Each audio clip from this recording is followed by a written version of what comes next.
The flickering fluorescent lights of the precinct buzzed overhead, casting long shadows across Detective Miller's weary face. He stared at the crime scene photos, the victim's lifeless eyes seeming to follow his every move.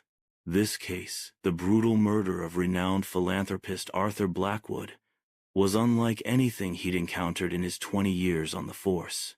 Blackwood, a man known for his generosity and unwavering compassion, had been stabbed repeatedly, his apartment ransacked, yet nothing of significant value was missing.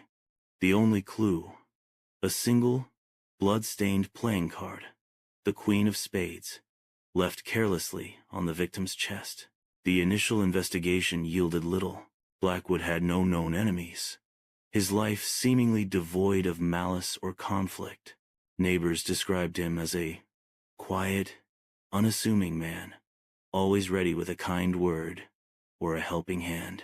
Miller delved deeper, sifting through Blackwood's meticulously organized files, his bank statements, his charitable donations, a trail of selfless acts that painted a picture of a man who embodied goodness. The stark contrast between Blackwood's life and his brutal end sent shivers down Miller's spine. Days turned into weeks, the case growing colder with each passing hour. Miller's team was exhausted, frustrated, and starting to doubt themselves. The Queen of Spades remained their only lead, a mocking symbol of the mystery that lay before them. Then, a breakthrough. A pawnbroker recognized the distinctive pattern on the back of the card, a custom-made deck Blackwood had commissioned years ago for a charity poker night. The deck had been stolen, along with other items, from a local museum a week before the murder. The trail led them to a group of seemingly ordinary individuals: a cleaner, a security guard, a delivery driver, all connected to the museum. They were initially uncooperative, their alibis flimsy and contradictory. But persistent questioning revealed the truth. They weren't a gang of hardened criminals, but rather a group of desperate individuals facing financial ruin.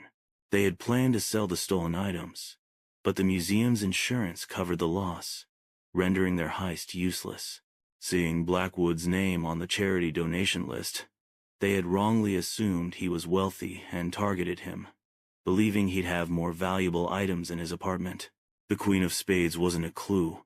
It was a calling card, a symbol of their desperation, their misguided belief that the wealthy were somehow less deserving of compassion. Their motive wasn't greed. It was a twisted sense of entitlement, a desperate attempt to alleviate their own suffering, justified by a warped sense of fairness. The case left Miller with a chilling realization. Evil wasn't always monstrous. Sometimes, it wore the mask of ordinary desperation, a reflection of the societal cracks that allowed such acts to happen.